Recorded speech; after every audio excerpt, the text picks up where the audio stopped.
Hello, everybody. Today we are going to develop the topic Good Instruction Given in the Second Language Classroom. We are Cristiana Acuña, Alejandra Castro, Jocelyn León, and Marcela Quesada. So the importance of instruction giving within the classroom is very necessary. Remember, if you're going to expect better outcomes and a better performance from the students, you need to keep in mind that the skill to be mastered is going to be developed in time, meaning that instruction giving will be better and better. When giving instructions in the mother tongue, you need to remember as a teacher that if you speak Spanish all the time, the students will develop a handicap instead of their skills. So it is important to speak as long as you can in the target language so they can get accustomed to the environment.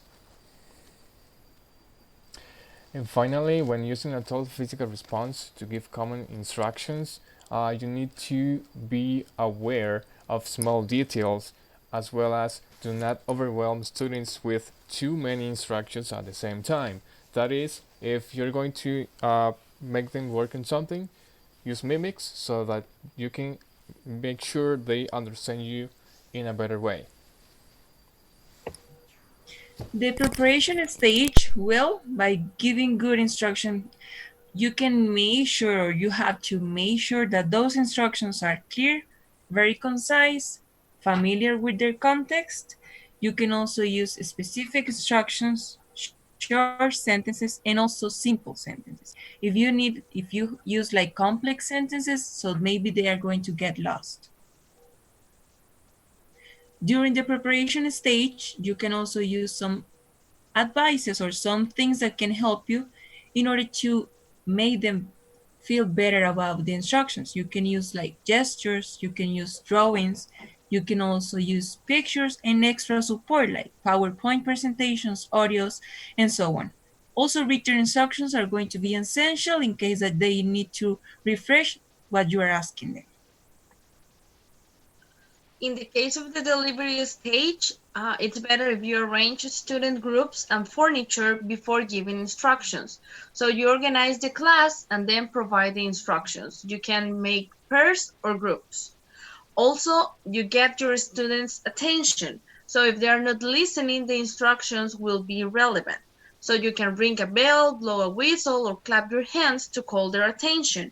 And also, you need to familiarize your students with signals. So, for instance, if you raise your hand, they should know that they should be quiet.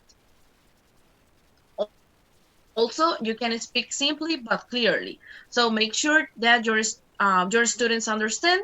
You can use imperatives and short sentences and avoid complicated language. Also, you can model your instructions so you can describe better the activity so they can understand. Use extra linguistic devices to add meaning.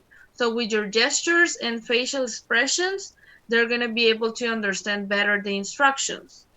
Break down instructions when there are several steps. So it can cause confusion. So with those steps, you can have more opportunities to demonstrate what is expected. Give the students a time limit so they're going to be able to manage the time for the task or the activity. Check for understanding. So after providing them the instructions, you can ask them, what are you going to do now? So you can verify if they understood or not. Also avoid giving back instructions. So the instructions should be concise. Now the post-delivery stage, by monitoring your students' activity, the teacher will allow to make sure that their students are understanding the instructions. If by for some reason you as a teacher consider that maybe they didn't understand, they didn't get anything, avoid being hostile or defensive. Try to do some backup and do some repair. You can explain the instructions once again. Also, by recasting the instructions, you can use different words in order to explain the same thing. Now we have a sample set of instructions. For this example, the instructions were divided into 3 steps. Step 1. As a teacher, I give the first part of the instruction. Then I give my own example. Now is my student's turn. Meanwhile, I observe and help.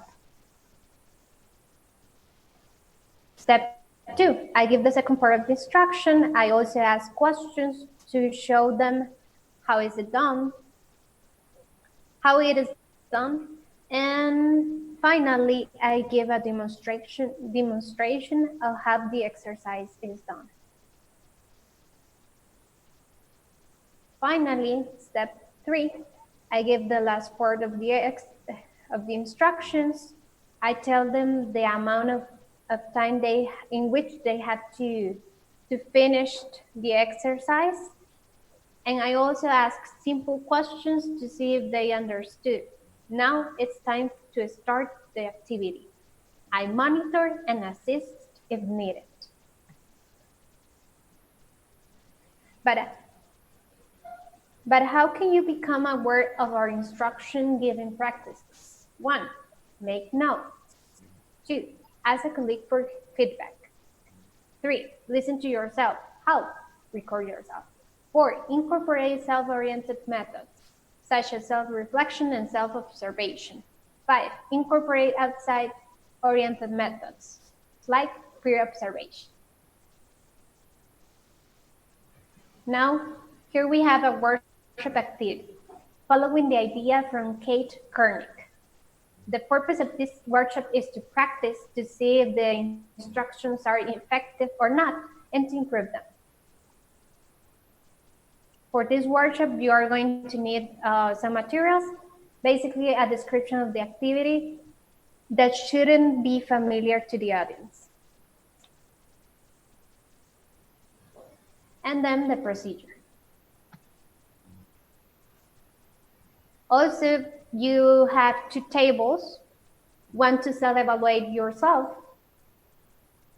and the other one is a peer evaluation, so you can identify your problems and come up with solutions.